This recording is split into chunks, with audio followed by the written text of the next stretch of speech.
Ladies and gentlemen, welcome to Screaming Boy Podcast, episode number 27. In our second season, I guess you could say. Episode 27, Let's Go to the Arcade is what I'm going to title this one, because I couldn't think of anything anymore, I couldn't think of a pun or anything. I'm not very bright today. So, yeah. And that voice you hear is the hater of all puns and anything that has to do with puns. That is Josh Calandris. Josh, how you doing? Hello. Doing well. How are you? Doing well. We also have with us, of course, is Jesse Starcher. Jesse, how's it going? Doing great, man. Doing great. I can't wait to discuss tonight's topic. It's going to be a lot of fun. Yeah. And also we have with us no stranger to the show and a good friend, Patrick Mullen. Pat, how you doing, buddy? I have a pocket full of quarters just ready for this episode. Yes. I broke my piggy bank and I searched the couch cushions and I'm ready to go. So tonight, as the episode title says, we're going to talk a little bit about the arcade. Now, being an 80s kid, and Pat, what do we call you? Totally 80s. Totally 80s Pat. Yes, sir. Being an 80s kid, I do remember arcades. I remember the excitement when a new game came in and everybody being crowded around it. I remember Double Dragon hitting the Chapmanville bowling alley, and you couldn't even get to the bowling lanes because there was a line for Double Dragon back so far. And that was back when you could smoke in public places. So it was nothing but like a stale beer and smoke and a bunch of kids. Yeah, that was back when you could smoke in public places in southern West Virginia. It was all the way back in 2002? That's 16 years ago. That's scary. Oh, yeah, God, but it's still way too late. Still way too late. Oh, gosh. I still remember being in restaurants. You know what? Smoking or non-smoking? Non. And it was just that thin wall. It doesn't matter. It's all one big room. Right. It was that thin wall with about waist high that separated non-smoking from smoking. Like it was some kind of magical barrier of, the smoke can't get past here. But yet it still wafted and mixed with your waffles and stuff. So, because I remember it being at Bob Evans. The arcade. Everybody knows the arcade. It's that dimly lit, room with nothing but bright colors coming from screens and zombie-like stares of young children who are just, all they can do is stare and move their hands, which is much like today with cell phones. But it was one of those things for me. Whenever I went to an arcade, it was another culture. I mean, not everybody really got it. But there were still enough people that it was still, it was so cool back in the 80s. Now, I didn't have an arcade around me, real close. I had the bowling alley and a few other places, but we would go to Charleston, to the town center and, places like that to shop because, Charleston, West Virginia, because I lived in Chapmanville where I had to go an hour to do anything other than bowl. So I would always hit the arcade, man, and it was fantastic. Jesse, well, growing up, did you have an arcade around you? Yeah, near you? Okay. Yeah. You said, what was it called? The place that you went to? Other than the bowling alley in Charleston. Charleston, the Charleston Town Center. Was that like a mall? It was a mall. Yeah. Okay. Yeah, that's pretty much what we had here in our neck of the woods. The mall's over across the river in Parkersburg, West Virginia. Yeah. And we would go over there, and they had an arcade. The faintest memories that I have before the mall totally changed over to kind of like what you see today.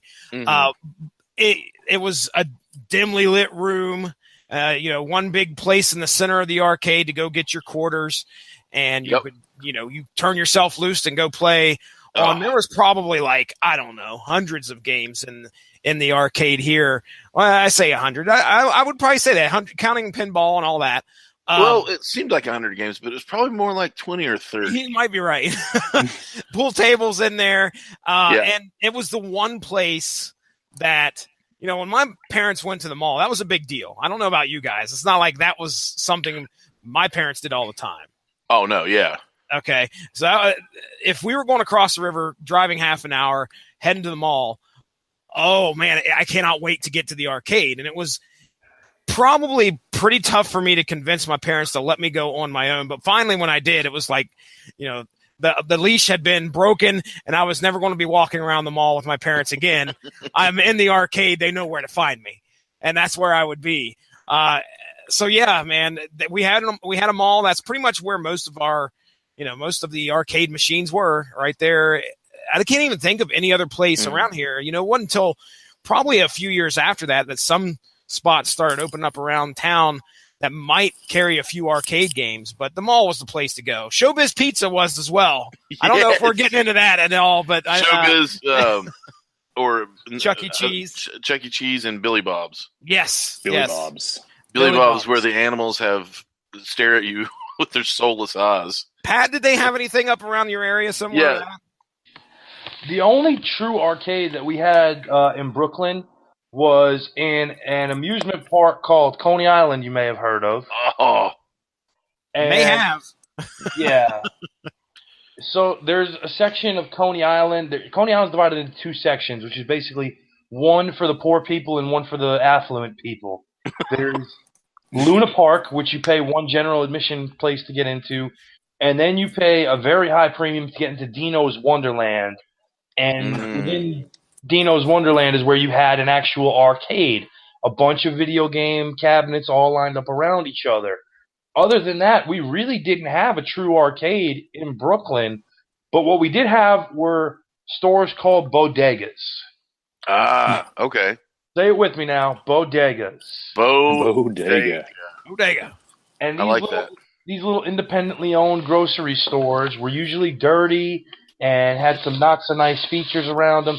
But I'll be damned if almost every single one of them from the years 1985 to 1998 didn't have an arcade cabinet of some kind in them. And in addition, we didn't have them really in the bowling alleys, but the movie theaters used to have at least 4 of them at a time. Now, Josh. Yo. I know I saved you for last because I know your answer is going to be much like mine. Because we live in the same area as, growing up. But, go ahead. Yeah, you mentioned the Chapmanville Bowling Alley, and I'd completely forgotten about that, actually. But yeah, I spent a little bit of time in there. I was going to say probably the only 2 locations that I remember is there's a little place around the corner from my house, this small little local pizza place that had like 2 pinball machines, and I think they had Spy Hunter and Galaga. Oh, Spy Hunter. Was it Giovanni's? Yeah. No, this is a small place that doesn't exist anymore. Some local Middle Eastern family that ran it. I can't remember what the name of it was, but there was that. But really, the biggest one that stood out for me was Billy Bob's. Now, like I specifically remember a handful of games that like completely blew my mind. Now, I know Pat won't know what this is, but I'm thinking maybe Jesse might, but I know Josh does. Camden Park. Oh, yeah. Yeah, okay. Do you remember the Penny Arcade? Me personally, the last time I was at Camden Park was probably 5 years ago. So nice. I went there, checked it out, but before that, I can't say that I've ever been there. Now, Camden Park is a amusement park, sort of, in southern West Virginia, in they try. In the Huntington area. Now, it is it holds one of the nation's last actual wooden roller coasters, and it's safe-ish. Now, I say that because you definitely is not. You can hear there's no loops or twists it's just like lots of ups and downs and curves and stuff. There's no loops or anything like that because it's wooden. But no, that I can remember, I don't think that anybody's been injured on they call it the Big Dipper. it's all the new stuff that does the flips and stuff that people get hurt and die on at Camden Park. So, I shouldn't say that so flippant, but it's true. But did anybody get hurt or killed at the arcade? No. All right, that's good. They had the Penny Arcade, and the Penny Arcade had all these classic. It was an arcade. It was a little well lit than your normal arcade, but it had all the classic, video games in there. I remember playing at Camden Park, spending time when it was raining, playing Burger Time and Dig Dug, and Burger Time was great. I was really disappointed the first time I went in there as a kid, and it didn't cost just a penny. Everything was a quarter. Yeah. But lies, I say. Why would you lie to me? This is not a penny. False advertising. But it was still that arcade culture inside of an amusement park. Not much, but kind of like Coney Island. Well, you had a wooden roller coaster, and that's a start. That is a start. It was also a sad had a ride Appalachian attempt. We also had a ride called the Hot Cat, where you just went around in circles and up and down in a small, tiny little track while they blared heavy metal music at you. The loudest music you'd ever heard in your life. Yes. So you're going around this track at about 20 or 30 miles an hour, and it's small, so it feels like you're going much faster, and you're going up and down this on a hill, and there's just, you'll hear like AC/DC or anything, Motley Crue, or, it was, I say heavy metal, but it was more like hair metal. And they were just screaming at you the entire time, and you're like whipping yourself around this thing. And then it's over after the song's done, and you're like, that's it? That's what I waited in line for? I remember begging for it to be over because it was so loud. Mm-hmm. Yeah. But, now, I'm with you, Jesse. Every time I went to the mall with my parents or with my mom, because my dad was like, I ain't going there. We all become that man at some point. He's like, Dad, why don't you want to go there? I don't like people. Okay. But I'm slowly turning into my father. But, I remember begging to go in there, and I would like either save my money or beg for like $5 off my mom, which is a big deal. I come from when $5 was my allowance for the week. So, I would save my allowance or whatever, and I would go into the arcade and just blow it. Not even worry about buying anything, a toy or anything I was interested in as I grew up, and just wanting to play in the arcade. And what was it? I guess it was the fact that, up until that point, consoles were either few and far between in homes or, non-existent. Mm-hmm. I did not have an Atari. I did not have a Neo Geo or anything like that. I had a classic NES, and that took forever to get. So, this was my really, my video game fix. That's why I was so excited to get there and, pump quarters into these machines and play games that, that I could, didn't have a chance to play at home or anything like that. See, but this is the thing too, though, Ronnie, is that I had the consoles before I ever stepped foot into, an arcade or played a cabinet. Really? But, yeah, I did too. Yeah, but part of the draw was the cabinets were capable of so much more than what you could bring home.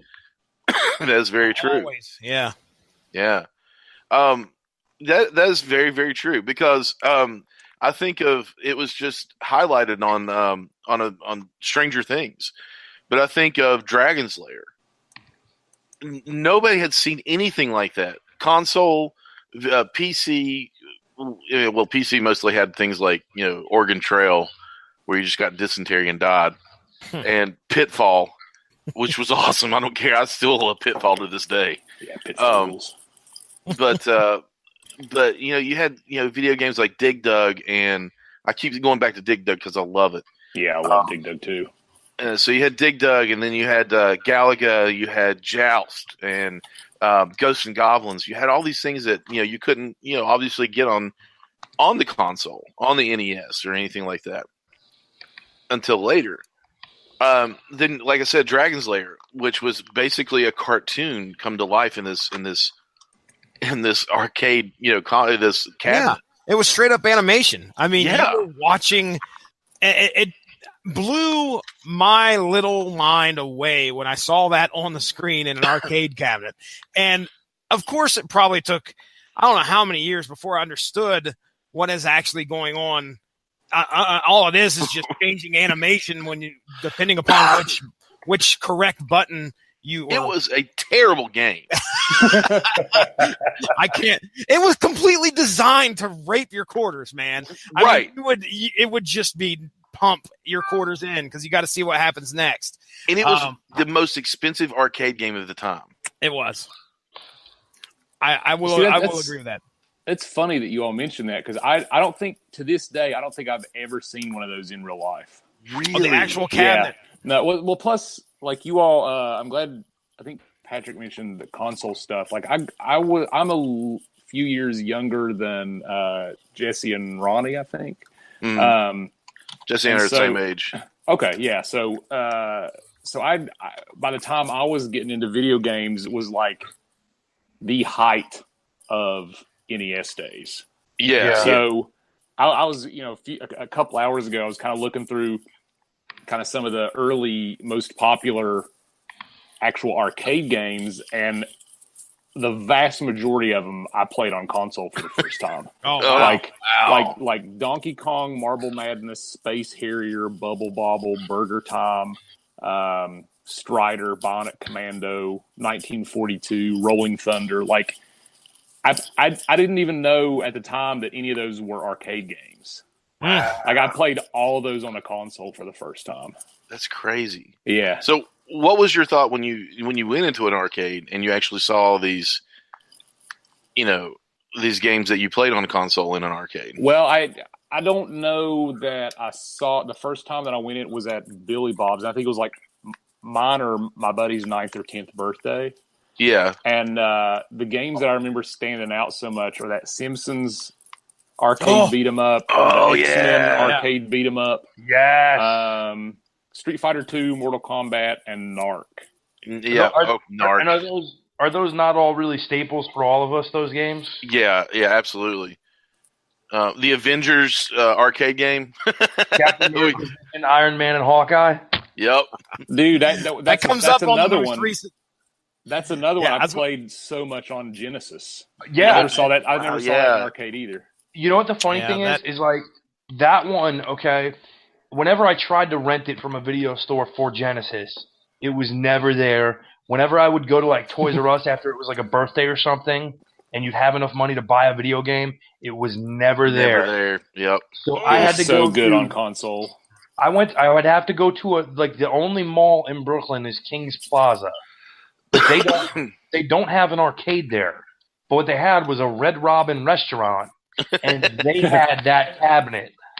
Oh, no kidding. And 4 years ago, I was doing a little bit of extra work with some moving, and a guy had 2 arcade cabinets that he was just getting rid of and didn't want. So I took them for as long as I could. One of them was Street Fighter 2, and one of them was Captain America and the Avengers.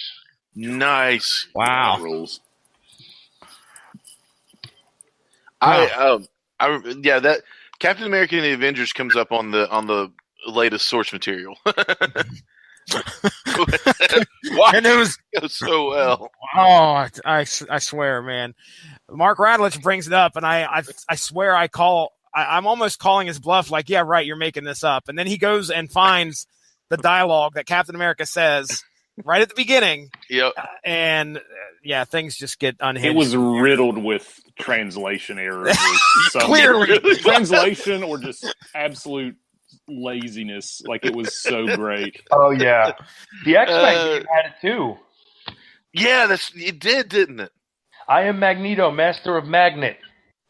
I forgot about that. That's awesome. Oh my gosh, what was the game that did all your base are belong to us? That was a Genesis game, I believe. Yeah, I mean that was. Like something 2049 or something. I don't remember ever play. I didn't know about that game until it became a meme. Oh yeah, Like it was Same not. here. Yeah, it was not like it was on. It was Genesis. It was. I want to say it's like something fighter or Zero Wing, I think. Zero Wing. okay. Yep, I was way off. Dumb. Now, and the other arcade game was that I played a lot through the years was the Teenage Mutant Ninja Turtles game. Oh yeah.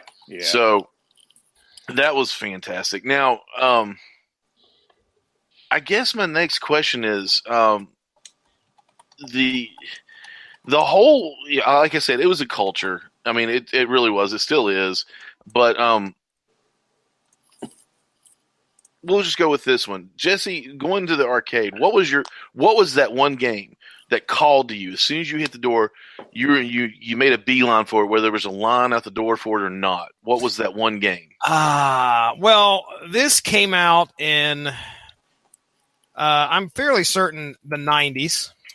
It may have been the very late 80s, but that would easily be 4-player Teenage Mutant Ninja Turtles. Okay. That video game was the one. Now, earlier than that, it'd be tough for me to say because I don't know if I could even. Yeah, I can remember going in and spending plenty of quarters. The Return of the Jedi game. A lot. If it had a sit down cabinet, all right. I know it was going to cost 50 cents, 75 cents, or $1 or whatever to play. I was all about it, but clearly it was going in and playing Teenage Mutant Ninja Turtles 4-player as long as I could. And I loved that game. I can remember my stepdad coming into the arcade, and then when I would be done, I'd turn around, and there he stood, and he would tell me he'd have to take like steps back because I'm sitting there, I'm jumping back and forth, hitting buttons and ducking and dodging and doing all sorts of stupid stuff I didn't need to do. But as a kid, you're just having a good time. Yeah. But man, that arcade game had. It felt like you were playing as near to the cartoon as you could because, again, just like Pat said, these cabinets had enough graphical power to make you go, they made you take notice. It was, when games ported when games were ported over to a home console, they lost a lot of those graphics because the power of the home console just was not anything compared to what they had dedicated to this one game in that one cabinet. But yeah, and it had great voices. It made you the freaking, while the game is sitting there in demo mode, it's the intro to the cartoon practically. If I remember correctly, that was the game. There was no turning back. When I had quarters, I was starting right there. Very good. Josh, same question. Yeah, I'm probably going to go with the X-Men one. Okay. I mean, I'd pretty much just gotten into comics and was buying one every 3 months or something at the local gas station or whatever. But they always had like the X-Men Classic issues on their little spinny wire comic holder. And I think that X-Men cartoon had just come out because I think that whole arcade game was based on those same character designs. You're talking about the Pride of the X-Men cartoon? Yeah, yep. Very cool. Pat, when you went to Coney Island, what was your go-to game? No surprise, it released in June of 1991, WWF WrestleFest. Still, to this day, my favorite wrestling game. Nice. That was at the theater down here in Marietta for quite a while. And just like you guys said, you go to the theater, there's like maybe 4 games there, but you got what you got. Yeah. And that game was there all the time. Where didn't that have Demolition on it? And Demolition was jabbering with Mean Gene, and they would always have you had Earthquake and Boss Man as a tag team. Am I thinking of the right one, Pat? Yeah, I mean, it had 2 versions that you could play as. You could play Saturday night's main event mode, where you could team up any of the 2 superstars you picked, With the exception of Demolition, you'd have to pick both of them if you picked one. And you'd play a tag team tournament to beat the Legion of Doom for the belts, and then you could play Royal Rumble mode, which was essentially what the name lived up to. Very cool. Okay. I just thought of something. What was that really horrible wrestling game where it was more like it was more like something like Street Fighter or something? And I remember the Undertaker would conjure up these tombstones made of energy. Oh, dude, that game was super fun. The guy there's two. There's WrestleMania, the arcade game, and In Your House. But WrestleMania is the console one, or not the console one. WrestleMania actually had arcade cabinets. Okay, I think it was In Your House. Well, I could remember It was a little brighter. Just recently. James Rolfe, Angry Video Game Nerd, he did something on his channel where he played that game because I'd never seen that game before. What you're talking about, I've never seen it. And then when I saw it pop up, I was like, "What is this? This looks so awesome!" Because there was crazy ass animations. Yeah, I had In Your House for PlayStation. Nice. Now my go-to was always like a fighting game. When it first came out, it was Double Dragon. Double Dragon was my go-to game because you could actually throw the knives or use the nunchucks or whatever they had on there. And then after that, settled down. My go-to, no matter what, was Street Fighter 2. Amen. And I would always get Ryu or however you want to say his name, and it was Fireball City for me, man. People, why do you keep throwing a fireball? Because it's awesome. Because I know how. Yeah, exactly. That's the one move I can do. That's it. The dragon uppercut is, I can't do that. When it comes to fighting games, there's two kinds of people in this world.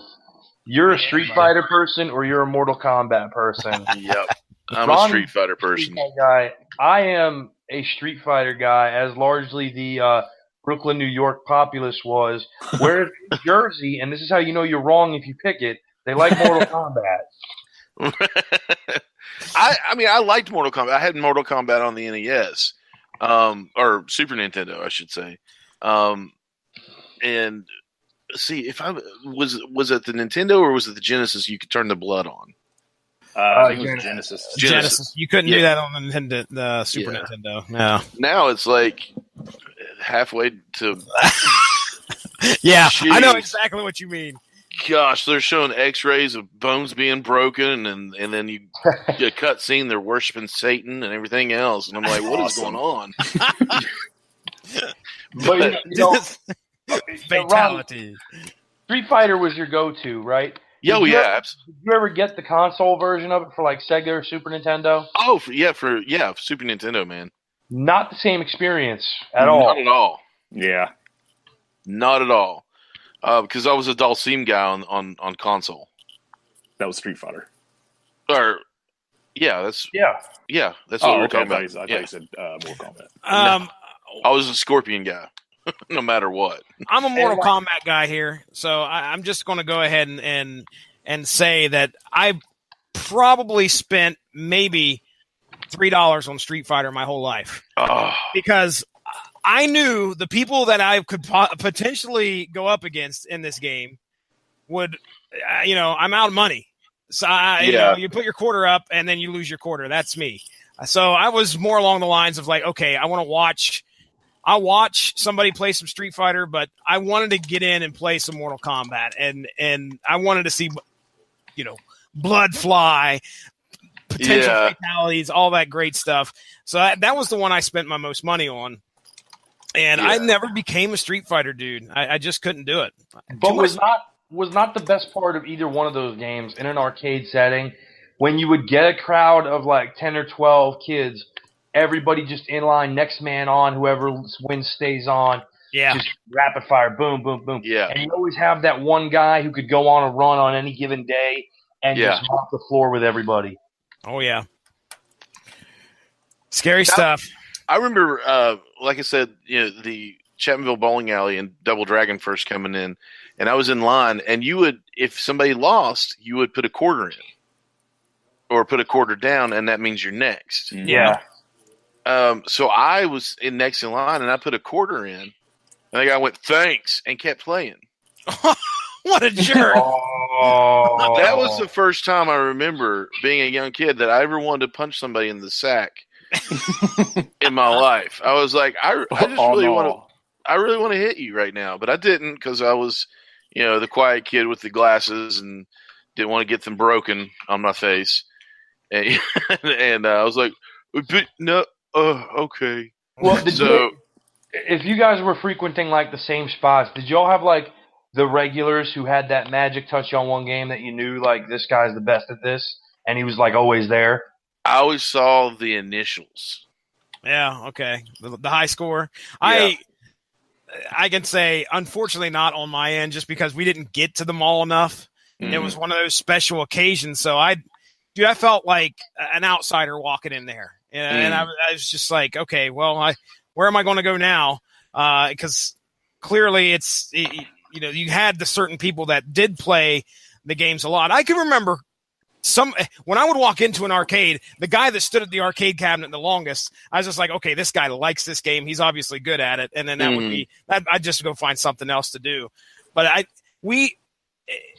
the arcade culture for me, when I was growing up, I don't know if it was 10 years after. It was 1988, 1987, whatever.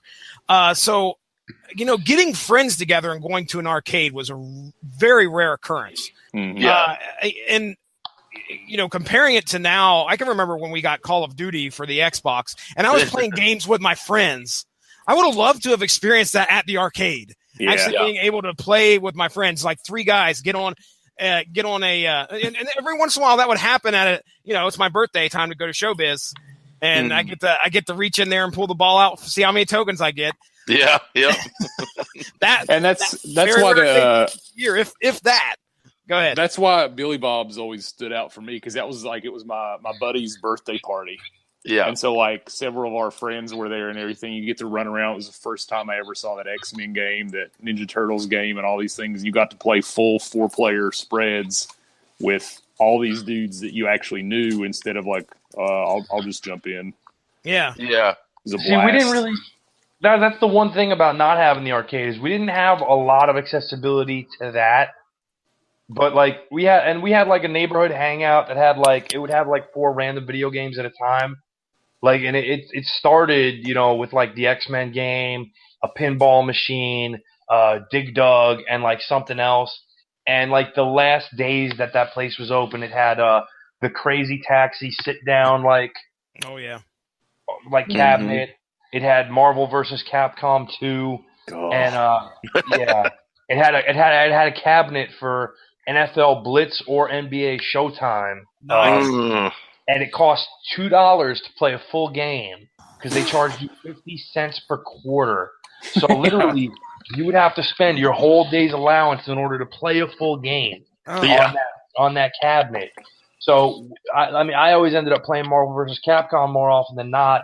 And we had a guy there that we literally called him Capcom Rob. That's amazing. Yeah, that rules. It was Capcom Rob, because that's like every time you'd see him, he'd be playing Marvel vs. Capcom with 2 new characters, and he'd be doing every move and every combo and knew it all. And this is when that game wasn't available on a console. It's not like you could get on the internet and go figure out the moves. Plus Marvel vs. the first Marvel vs. Capcom was only available like on a limited run on Saturn or something. And it wasn't awful. It wasn't until like the second one came out that was more readily available on a bunch of consoles. But I had notes down about like some of my favorite arcade games of all time, and they're like half of them are Capcom fighter games, a little bit more newer. So like X-Men versus Street Fighter I had on something. I think I had that one on Saturn, and then the first 2 Marvel versus Capcom games. I think the second one came out like I was in college, and there was a Billy Bob's there in Barbersville that I was able to drive to, and I spent way too much money. God, I love those games. Yeah. Yeah, it's just that's one of those things you can track the evolution of, like, because there was always that next level eventually of a Capcom fighting game with characters. It went from Street Fighter 2 in, that cabinet, and then the next one we got was Marvel Superheroes cabinet. Yeah. With Thanos as the boss. Then we got X-Men Children of the Atom. That was it. Yeah, Children of the Atom. That's I the one love I was that thinking game. Yep. And then it went to X-Men versus Street Fighter, Marvel versus Capcom, Marvel versus Capcom 2, which unfortunately was really like the end of that whole arcade cabinet era. Now, real quick question about arcade games. Were you all into the shooter games? Like Area 51, that terrible Aerosmith shooter game. Revolution X or something. Or what is it called? Revolution X or something? Yeah. Oh, where they my would gosh. just scream "Eat the Rich" at you the entire time. Yeah, was that the Aerosmith one? Yeah. It was was so not much fun, but it was so bad. It was so terrible, but I loved it. And Area 51. Did y'all play Area 51? Yep. Yeah, dude, that was Oh. that was a staple at the arcade that I worked at. So I kind of knew that game backwards and forwards. Unfortunately, it was a pain. My shooter was like, for the longest time, House of the Dead. Oh, great shooter. It was a great game. Terrible movie. Yeah, it was. That was a sit down, right? You sat down in like a. Did you sit down? We didn't. Okay, you had a stand up cabinet. Yeah, it was cabinets with the guns, and to reload the gun, you had to shoot off screen. Yep. Okay. That was the one with the fantastic voice acting. It was so good. Like, it was so stupidly bad. Is that Suffer Like G Did? Is that game? I have no idea. What is that? It's like this. You're fighting this demon, this little demon, and it's flying around, and it says, like one of the characters earlier on was named just G. Oh, okay. And then it has this terrible, terrible moment where it says "Suffer Like G Did." It's so bad. I know exactly what you're talking about, but I can't remember if that was House of the Dead or not. On YouTube, but I don't see what it. Yeah, I know it's House of the Dead 2. That's my mistake. Either way, it's bad. Either way, it was terrible. What would shoot? What was the one Time Crisis? Time Crisis. Yeah. Yeah. But go ahead, Jesse. I was just going to say I keep thinking of some of the games you mentioned. I started in the working in an arcade in the early 2000s, like 2001. Yeah. But anyway, some of the titles that you guys are you're talking about here, they showed up. No, that's not what I meant. Some of the titles you're rambling off that you're saying here are, I caught the later generation, like the sequels in my arcade, like Time Crisis 3. Holy crap, was that a beautiful game? Yes, it was. Because you had the pedal. Is that the foot pedal? Yeah. Yep, you had the foot pedal, you had the guns, you had the ways ours was set up. We had two humongous screens. I mean, they were huge. And you could obviously play multiplayer. Your buddy's right there with you as you're pressing down and boom, boom, boom, boom, boom. But yeah, the later generation of that game was when you got a pretty expensive cabinet along with it. I mean, it had neon lights and all sorts of great stuff. But I don't recall. I don't know if we had the original or if we had the sequel. But anyway, go ahead, man. No, I was just thinking about Tom. I was just thinking about that. I was like, man, that was a really good game. It's funny. You mentioned shooter games, and I was like, yeah, shooters. Like, I was thinking something completely different. Like, one of my early favorites was 1942. Oh, yeah. Like the top-down shooter type things. I still love those games. Those, I was going to say. Oh, okay. No, go ahead, Jesse. I had the opportunity to play 1942, and I never was great at those types of games. Now, shooter-wise, the one that comes to my mind is there's a Terminator 2 game, wasn't there? Like a Terminator 2? Dude. It's still at the Logan Theater. Is it really? It's a classic. It is probably one of my favorites that I like to play. Narc was one you mentioned. I don't remember playing too much of that. Operation Wolf. I don't know if you. Yes, okay. I remember that. Yeah, that was another one that kind of sparked a memory. Those were probably the two shooters. I remember Revolution X, by the way, and I didn't play that one very often. But go ahead, Pat. How about Metal Slug? Oh God, dude, Metal Slug's so good, dude. Yeah.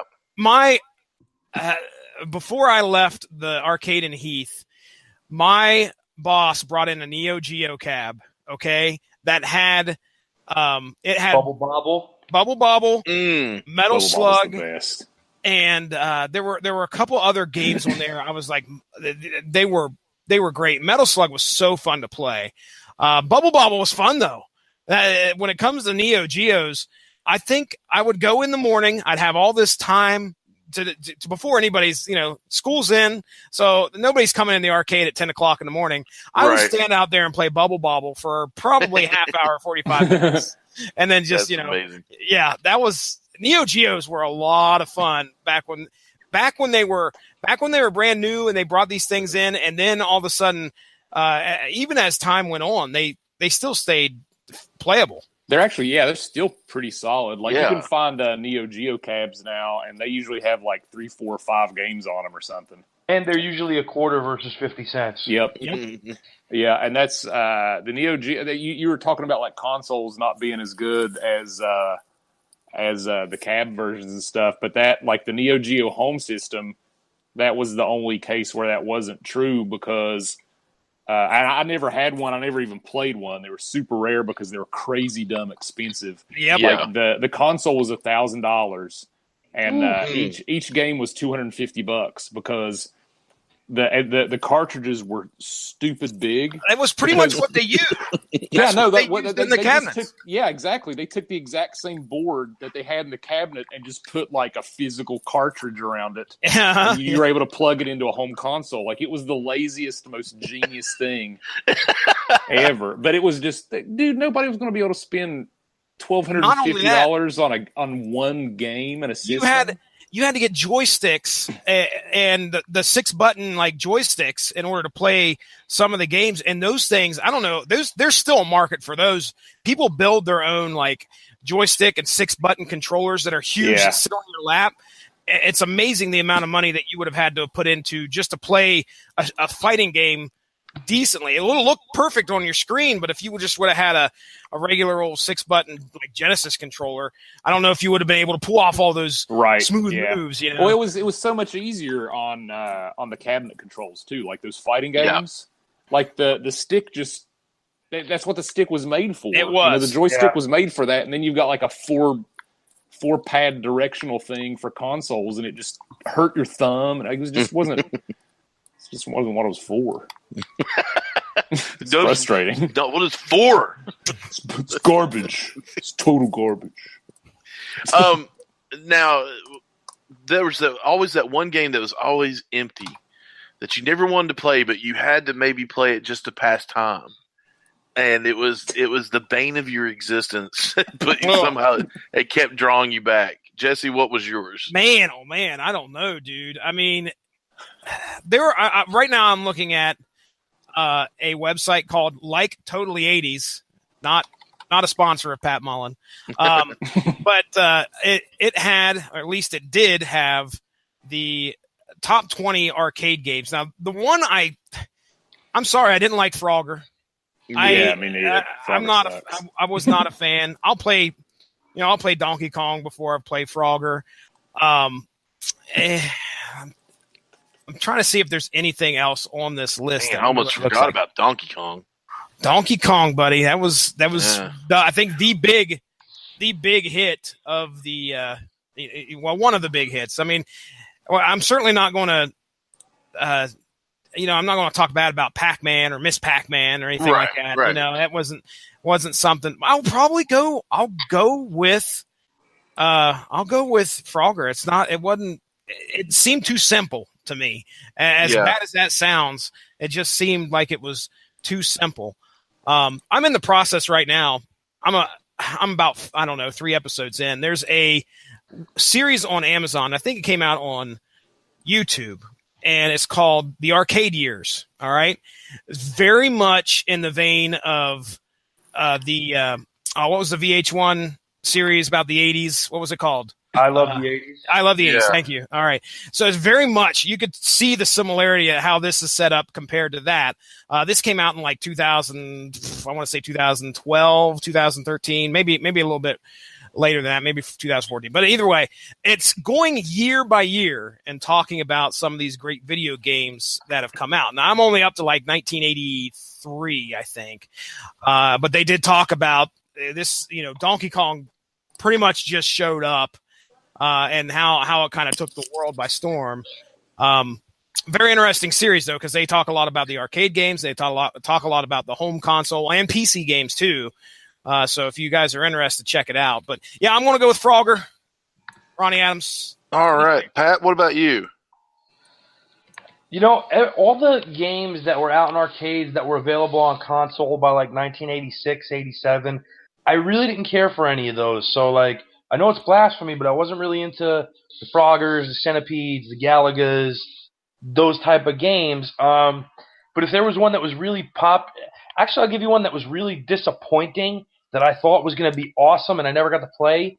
And when I finally did, I thought it stunk. Was a game called King of the Monsters. You guys remember that one? Yes. Oh, yeah. Yeah. Is this like a I love that Godzilla? on console. Yeah, I was going to say, I may have seen the console version or heard of it, but is it like some kind of like monster game? It's basically like a combination of Rampage and a wrestling game. Yeah.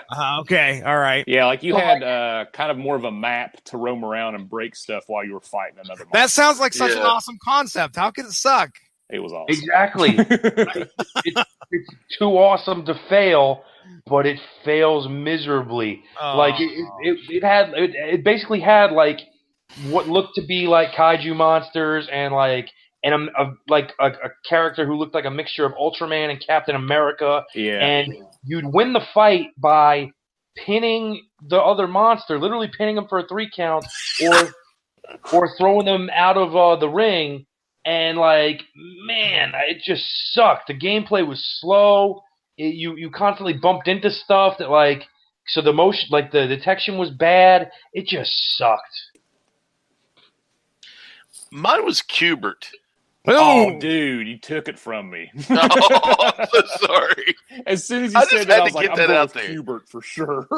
I'm sorry. It was that game that I tried to figure out, and I just needed to.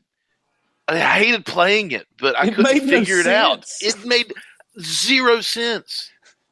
0 sense. To this day, I still don't know what the point was. Like, how do you get to the next level? How do you avoid having the old dude curse? You change every color to the exact same color. I played that game once for like 10 minutes, and I just was done. I didn't want to ever see it again.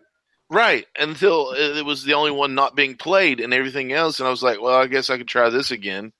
And it became almost an obsession with me, saying, I need to figure this out. Maybe I'll figure it out now. Nope. Pat, I now know what the goal is. I didn't even know what the goal was back then. 2018. It took me from the late 80s to now to figure this out. 2018. Thank you, sir. You have... I'm about to cry, really. Yeah, I actually want to play it now. I do too, because I want to try it. Because now you know what to do. Right. I want to... did they make Qbert for the iPhone? But I'm sure they do. That's the other thing. All of these games you can download on something as small as your phone. Forget consoles, but you can play Pac-Man on your iPhone, which is terrible, but it's still you can play it. But as far as arcades, that was it was such a great time to be to play and to be in there and to be with your people, the fellow nerds, I guess you could say. But even back then, you didn't have to be, I don't use it in a derogatory term. I love being called a nerd because I am. It just means I'm passionate about things. But you didn't even have to be, quote unquote, a nerd to play that. I mean, you saw even the most popular kids in the arcade in the 80s, in the 90s. early 90s. So now you all mentioned, Pat, you said there was almost an end to the arcade era with the release of, which game was it? For me, like the last 2 games we got in were Marvel vs. Capcom 2 and Crazy Taxi. So it kind of, you saw the arcade kind of die a little bit. You go into the mall and it would be kind of like there'd be like 1 or 2 people in there and the person working, and that's it. And I would still go in and play and then leave after a couple of games. But there was something that brought about kind of a resurgence. One game that everybody would line up and play. And it was another one. You'd have that one guy or that one girl that was amazing at it, and while you were waiting, you would play the other games. And that was Dance Dance Revolution. Oh, yeah. DDR. Well, now. Yeah, so that kind of brought back a resurgence of an arcade, of the arcade. And, you saw people lining up in droves to play DDR. And you had the one kid with the crazy legs that would hold on to the bar and just, and his whole upper torso wouldn't move, but his legs. Crazy Legs Johnson. Crazy Legs Johnson is what we called him. He was the best DDR player in the land. Yeah, like we had a resurgence in clogging thanks to that game.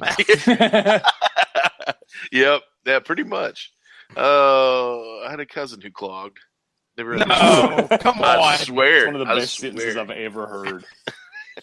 I had a cousin who clogged.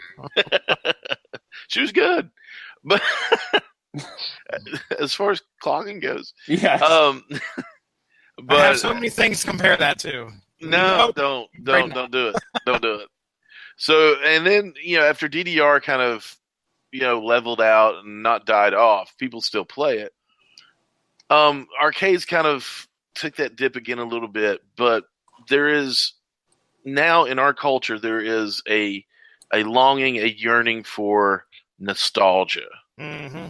So you find a lot of arcades popping up, but they don't do it in the normal, arcade manner, like laser games or whatever you name your arcade back in the day to make people come in. Laser One. Laser One. Yeah, there you go. I knew I got laser from with a Z. Was it with a Z? No, we did. We spelled it correctly. We did. Oh no. But now they're leaning more towards there's a place here in Greensboro, I believe, in North Carolina, that is it's basically it's a craft beer. Arcades bar. Are the best. It's a barcade, and they have all these classic games and everything. I was in Orlando a couple of years back. Has it been that long? Yeah.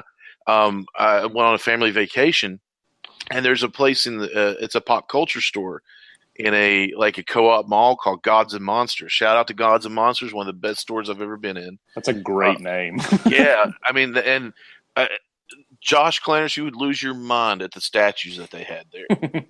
And they had all these 80s and 90s toys on racks and new release comic books on one wall. Their cash wrap, they had it decorated out to look like Arkham Asylum. And, you would walk in a door that was the door leading into Arkham, and each cash wrap window had bars on it. Oh, nice. Yeah, so it was great. But you go in the back, and there was a little bar that sold craft beer and mixed drinks and stuff like that, and had booths and tables set up. But they had the tables set up for tabletop gaming. The booths all had random graphic novels, store graphic novels laying around, so you could sit and drink and relax and read a graphic novel. And I noticed on the other side they had all these cabinet games. So I went over, and one of them was Jesse was the Punisher. Nice. And I can't remember if that was a shooter, obviously, right? Wasn't great. Third person one with Nick Fury? No, this was. I don't know what this one was, to be honest with you. I didn't get to play it. Okay, did we have a joystick or did we have a gun? Do you remember? Joystick. Okay, all right, go ahead. Yeah. But they weren't. I noticed something. They weren't the original console or original cabinet games. They were the Android Raspberry Pi. Yeah, they had emulator cabs. They had emulator, cabinets, and which was brilliant because they still charged a quarter for them. Yeah, you're getting your money, and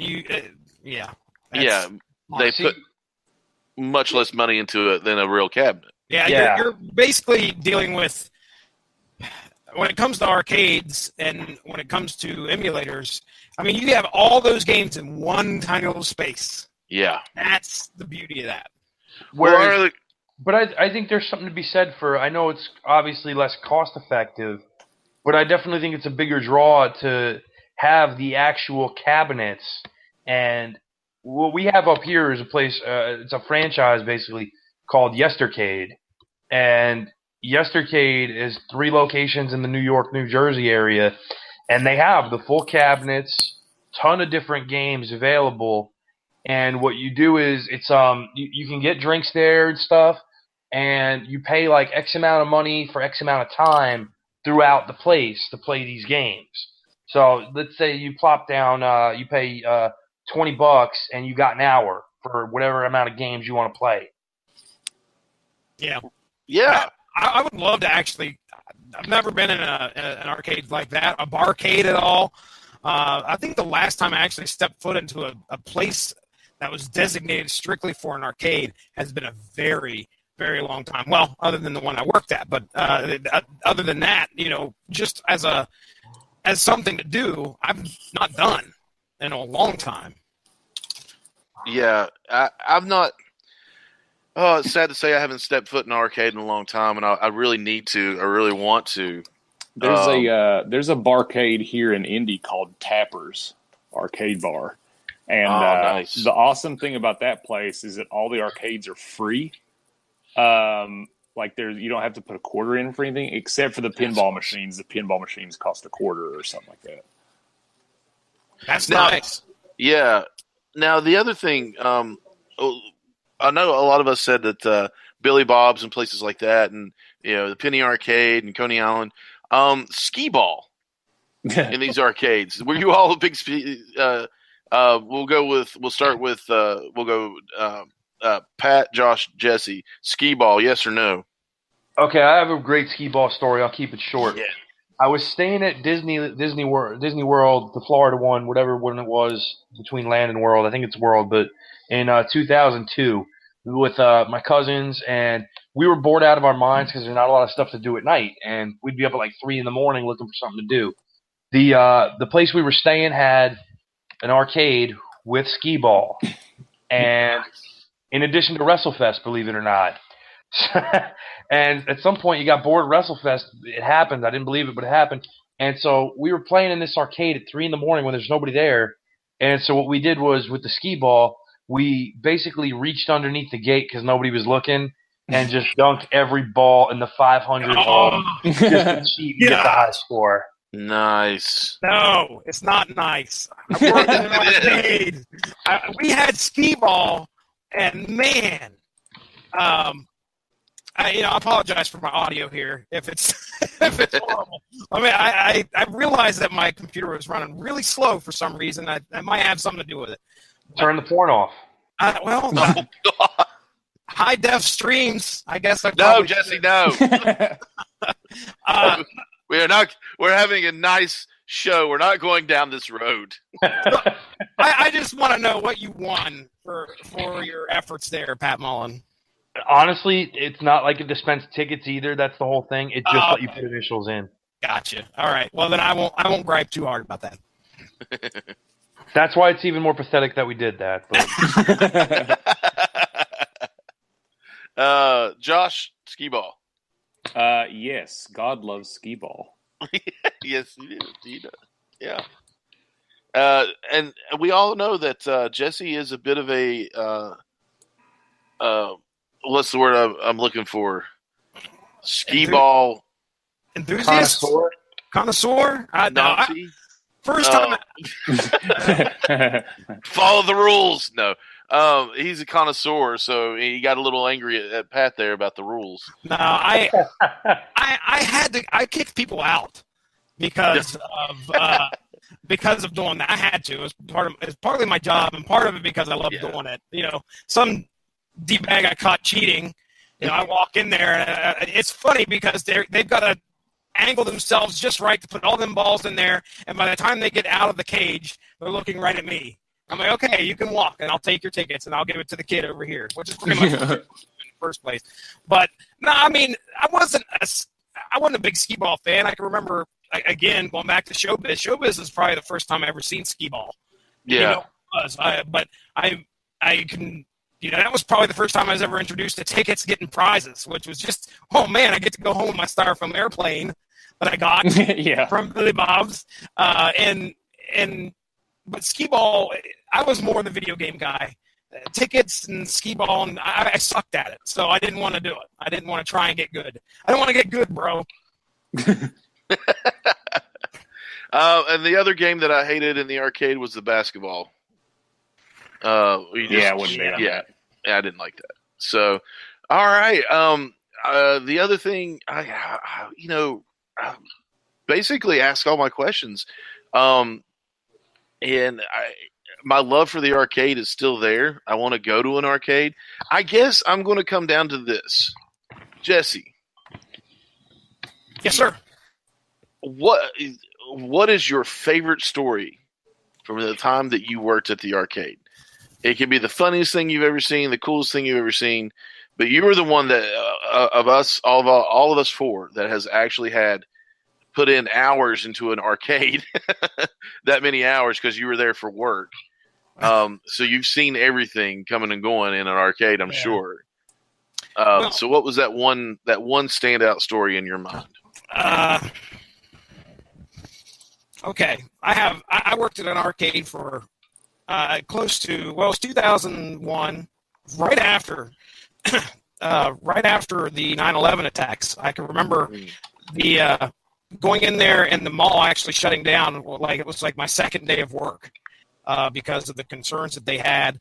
And we, as an arcade, your business depends a lot upon location. So we located our location was right by the cafeteria, and it was also right by a theater. So we had all that business that would come in there throughout the night, and even after the mall closed, the cafeteria closed, the theater was still open, so we could kind of remain open a little bit later than the mall did. So anyway, shortly after I started working there, I was working with my friends. I think that was probably the best job I ever had. The guys that I worked with there they had worked with me at KFC, and we kind of grew up together. And then we got the job at the arcade, and it was just kind of like, hey, we're having a good time. We're getting paid. We're working at a freaking arcade. Yeah. Absolutely. Great. So my friend Brian becomes manager. I become assistant manager. So I'll give you like the craziest story that we ever had. All right. And there were plenty of other great stories, but this one probably takes the cake. Somebody crapped in our arcade. Okay. All right. Go on. Now, our arcade wasn't huge. It was one thing that Laser One made sure that they did was they had it well lit. This was 2000, so you wanted to make arcades a safe place. You wanted to get away from that idea that they had back in the 80s and the 90s of the bad people that go there, the kids, the delinquents. Yeah.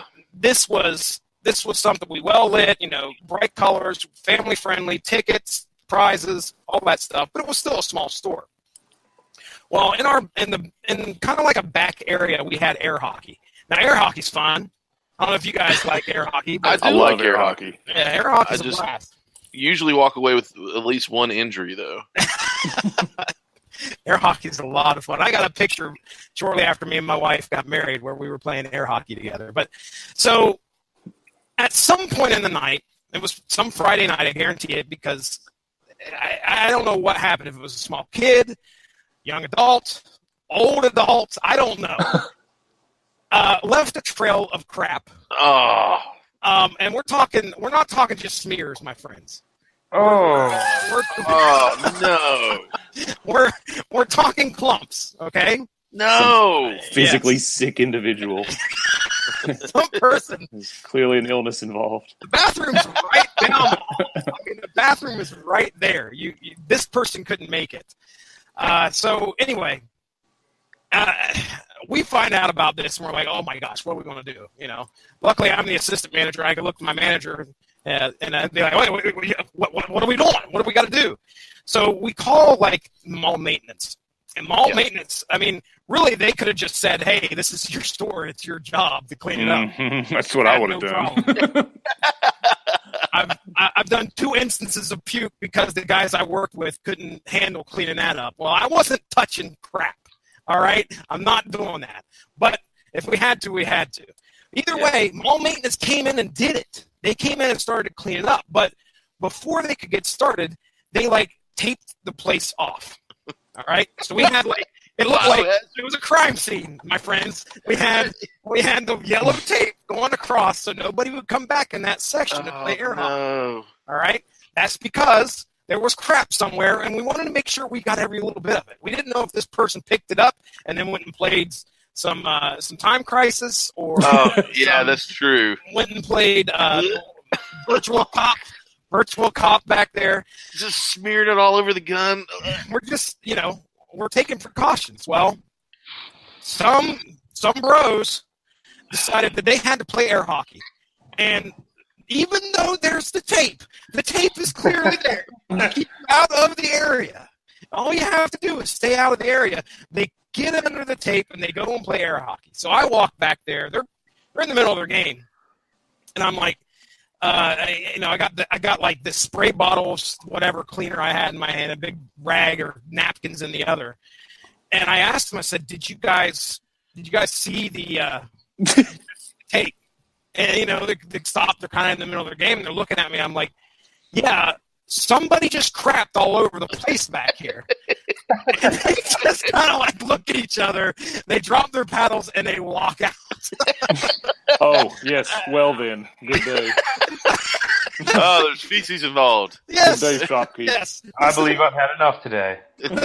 I understand the game works. It doesn't mean you have to play it right now.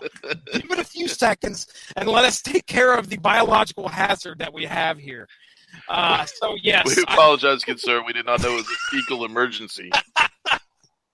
But yes, I'll never forget those dudes having to come to the realization that air hockey was not that important. It wasn't that important on that night. So yes, there you go. There's my arcade store. I had my goodness, a lot of good times in that place. I played. Look, when you got the keys, free play it was something that was such a luxury when you watched everybody come in there and spend all this money to play video games. Yeah. You'd open up the coin box. You just tap a few credits in, and we played. I remember probably close to 3 hours of Buck Hunter between 3 of us. We just sat there and we're like, all right, who's getting top score now? And then one person would run up and run the counter for like a few minutes. Buck Hunter. And then we just go back and play Buck Hunter for like another hour. So wow. It was a lot of fun. I'll tell you right now that it was easily my favorite job of my whole life. Working at an arcade, I worked with my buddies for a while, and then I even went and managed one down in Bluefield, West Virginia. Yeah. With my wife. Now, working with your wife is something that, oh man, I really didn't know if I wanted to get into. But she was my assistant manager. We got along fine. We didn't get divorced. And then a year later, the arcade shut down. Lucky us. But we found another. We ended up, it was a whole coup and all sorts of crazy stuff. Ended up going to another arcade. Ran by the guy that was kind of like the vice president of the company up in Heath, which was about 5 hours away up in Ohio. But again, continued my career as an arcade manager. And then you guys talk about the decline of the arcade industry. Yeah. I come into the arcade industry as it is clearly on the wane. It is definitely going down. So that's where we relied a lot upon the prizes, the skee ball, the cyclones, the basketball, hot shot, or whatever it was called. So we relied a lot on that because that translated into the kids wanting to come in and get a prize and play the games. Well, I remember it was like 2000, it had to have been 2004, 2005. The guy that owned the 2 or 3 arcades, the guy I worked for called me up one day and asked me how much we made. I said, we made $99.75. And that was for the whole day. $99.75. And now this was in the middle of the week, school week, whatever. This is not like the summertime when all the kids are out. But I remember clear as day, him asking me like 2 times how much we made. And he said, this is the first time ever in our business that they made less than $100. Wow. So it was bad. It's still on the decline, but to this day, to my the guy who owns it, he still owns one in Lancaster and one in the one I used to work at in Heath, Ohio. So he still has 2 arcades to his name that are still making money to this day, and allow him. This is he owns those businesses. He does for his job. He is a professional. I won't say professional, but he does it as a career.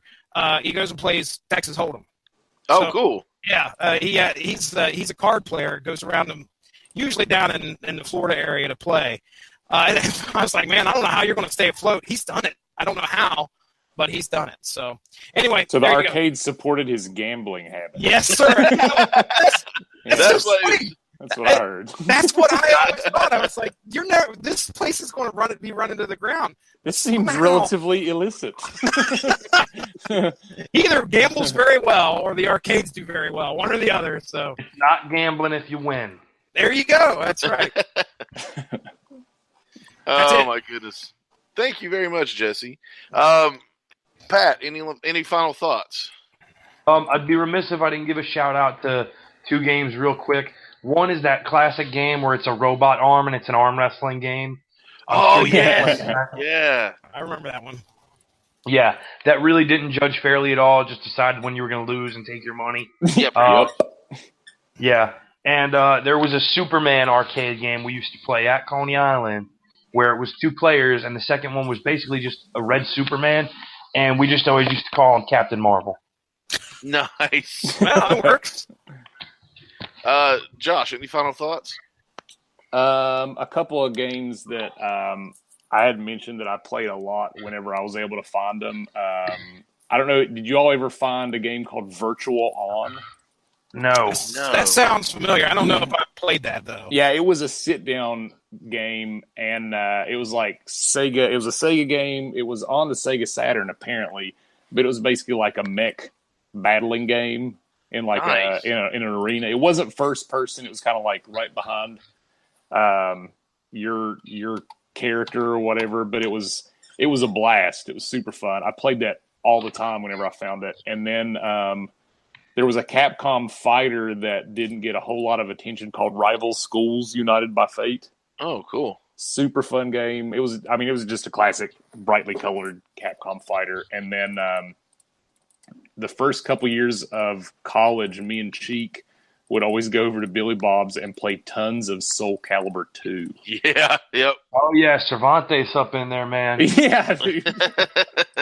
I went with you on a couple of those excursions. Yeah, you did. So yeah, last couple games I wanted to throw out there.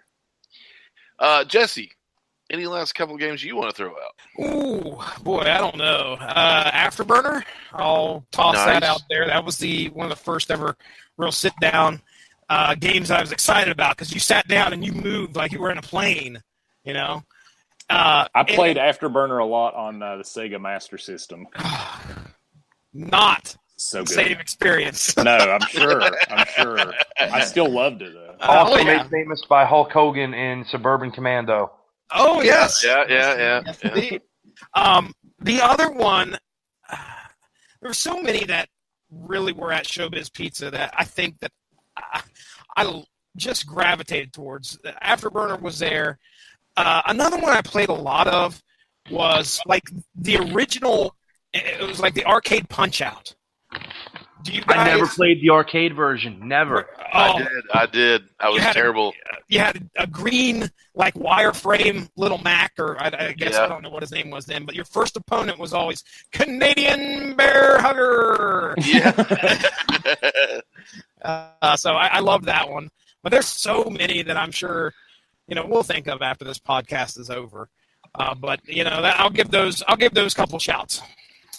I guess one of my last shouts was going to be the Star Wars X-Wing game, where you would shoot that down, like you know. the wireframe, other wireframe, like what do they call that? I can't remember, but I think it's a sit down, right? Yep, it was sit down. Yeah, I know what you're talking about. I was pretty terrible at it too because you had to go and bomb it. You know, the runs through the trenches of the Death Star and shoot down TIE fighters and stuff. And man, I've pretty much mentioned all my favorites. The one that sticks out in my head right now was there was a Stewart's Hot Dogs in Chapmanville, West Virginia. Really? Yeah. It was way down on Route 10 past the golf course. And they had a Street Fighter cabinet. Not Street Fighter 2, the first one. First one was so bad. And I remember putting quarters in it as a kid, being excited because, you know, there's Street Fighter 2 and putting quarters in it or putting a quarter in it, and it sucked. Yeah. Yeah. And I not so much a shout out, just as a memory of that being terrible. But all right, so well, guys, I do appreciate you all. It's always fun to go down on these little trips down the memory road, and remember some of my favorite times, you know, being in an arcade. So, guys, thank you. I guess we're going to call it a show on this one. So, does anybody have anything, Pat? What are you up to? Give me some, you know, plug some stuff for me here, man. Pat's still a regular fixture. Usually what would be airing right now as we're recording on Sunday nights on the Radulich and Broadcasting Network, which is making a big change if y'all haven't seen. So stay tuned. But yeah, I'd normally be on there Sunday nights at 8 p.m. Eastern Time to talk MMA. Gavin Napier and I just recorded a little teaser that you might have heard for a potential Casual Heroes reinvigoration. Oh, boy! Dun dun. So stay tuned for more of that coming up and we heard you when you polled. We polled, you voted, you want to hear wrestling, so we're going to talk wrestling. So stay on the lookout for that. And Pat's been on a quest raising some money for Shriners Children's Hospitals. So if you've never heard of them, look into them. They do a lot for children with severe disabilities and limitations in terms of helping them to lead a normal life. And they succeed on funding from listeners like you. Very good. Joshua. Nope. Nope. All right. Nope.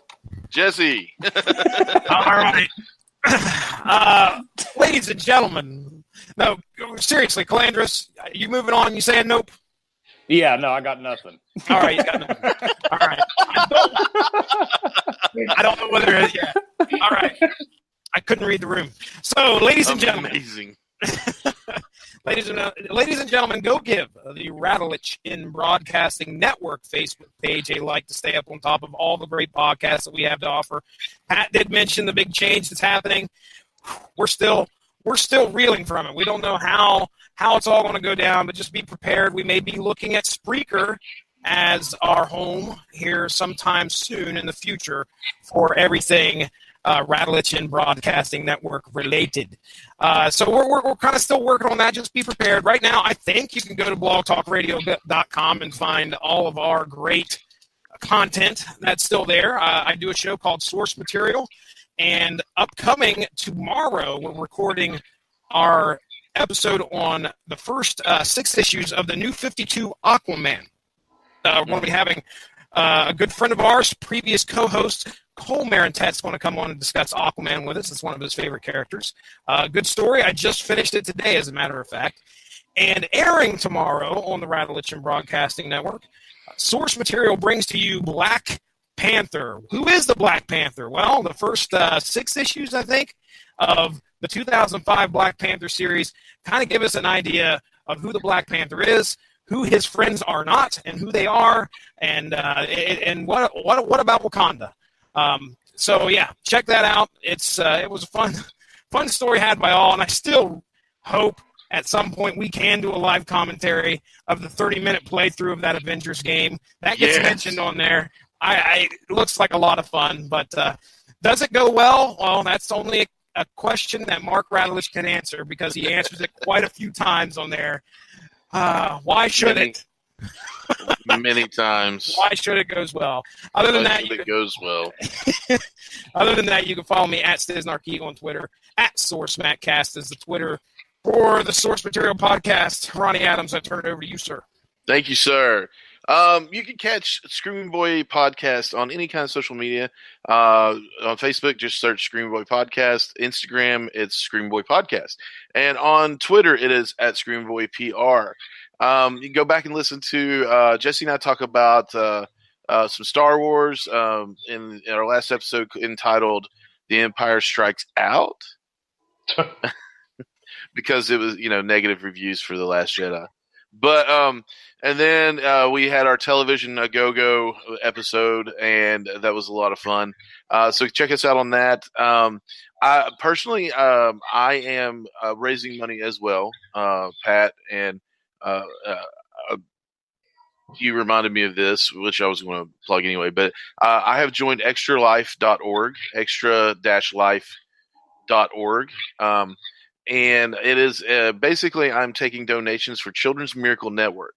The money that I'm raising is actually going to Duke Children's Hospital here in North Carolina, and I'm doing that through gaming through Twitch. So if you see me on Twitch, that is why I'm doing it. So if you see me on Twitch, it's SBP Ronnie. Come say hi. Come check it out. If you see me on Facebook or if you see Screaming Boy on Facebook, you see that if I post a link, please, if it's in your budget or whatever, throw a little bit of cash, $5, whatever, for the Children's Miracle Network. If not, that's fine. Just hit that share button and just get it out to your friends. Maybe they can do, whatever. So that would be appreciated. So I'm taking donations for this all the way up to November 3rd, at which point I will have a 24-hour live stream gaming marathon. So I'm hoping I'm going to make it the whole 24 hours, which you could see me freak out in the middle of it. I don't know. It would be awesome because I'm probably going to be powered on Monster and fast food. Or pizza and energy drinks and pizza, and I'll probably be in the hospital afterwards. But it's going to be, it's going to be a lot of fun. So it's extralife.org. Just search Ronnie Adams, throw a little bit of money that way, or hit a share button.